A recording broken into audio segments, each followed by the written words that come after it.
அல்லாஹ்வின் திட்டத்தை நம்புவோம்.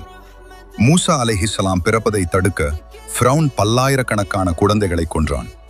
ஆனால் மூசா அலைஹிஸ்ஸலாம் அவன் அரண்மனையிலேயே வளர்க்கப்பட்டார். யூசுப் அலைஹிஸ்ஸலாம் அவர்களின் சகோதரர்கள் அவரை தந்தையிடமிருந்து பிரிக்க அல்லது நாட்டை விட்டு அகற்ற கிணற்றில் போட்டார்கள். ஆனால் அவர் எகிப்தின் அரசனாக அரியாசனத்தில் அமர்ந்தார். மரியம் அலைஹிஸ்ஸலாம் தான் கர்ப்பமானதை அறிந்து அவமானமாக உணர்ந்தார்கள். ஆனால் அவருடைய மகன் பச்சிளங்குழந்தையாக இருந்தபோதே பேசி தன் தாயின் கண்ணியத்தை காப்பாற்றினார். ஹாஜரா அலைஹிஸ்ஸலாம் அவர்கள் வறண்ட பாலைவனத்தில் உணவும் நீரும் இன்றி தனித்து விடப்பட்டார்கள். ஆனால் அவர் மகனின் காலடியில் இருந்து ஜம்ஜம் ஊற்று பெருக்கெடுத்து இன்று வரை வற்றாமல் இருக்கிறது.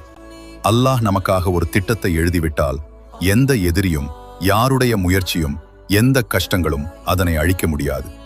நமக்கு எதிரான ஒவ்வொரு சூழ்ச்சியும் சதியும் நம் விதியை நோக்கி நம்மை விரைவாக